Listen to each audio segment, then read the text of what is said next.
Saya akan menerangkan tentang edaran air tanah. Apakah yang dimaksudkan dengan edaran air tanah?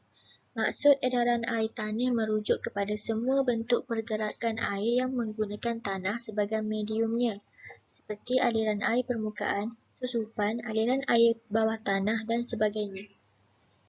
Proses-proses yang terlibat dengan aliran air tanah. Yang pertama, larian air permukaan. Air hujan yang turun sebahagiannya akan meresap ke dalam tanah dan selepas daya resapan dipenuhi, air hujan yang lain akan mengalir di atas permukaan bumi atau cerun.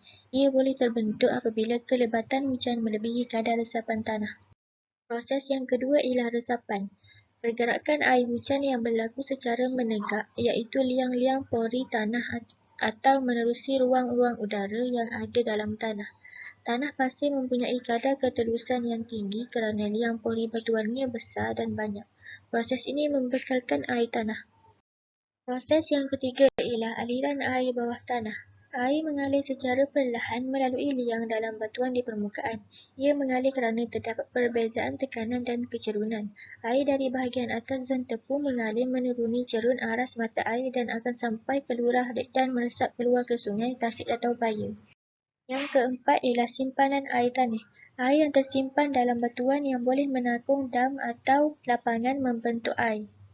Yang kelima ialah keporosan, merujuk kepada nisbah rongga atau liang pori berbanding dengan keseluruhan isi padu batuan. Proses yang keenam ialah ketelapan.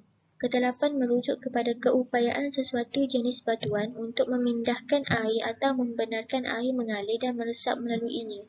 Bagaimanakah proses edaran air tanah berlaku? Air hujan melalui proses pintasan dengan menimpa di daun pokok. Air hujan yang sampai ke permukaan bumi akan meresap ke dalam tanah melalui liang pori tanah hingga ke lapisan telap air.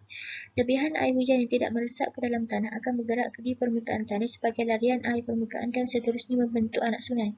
Air bawah tanah akan bergerak melalui liang antara butir tanah menuju ke sungai.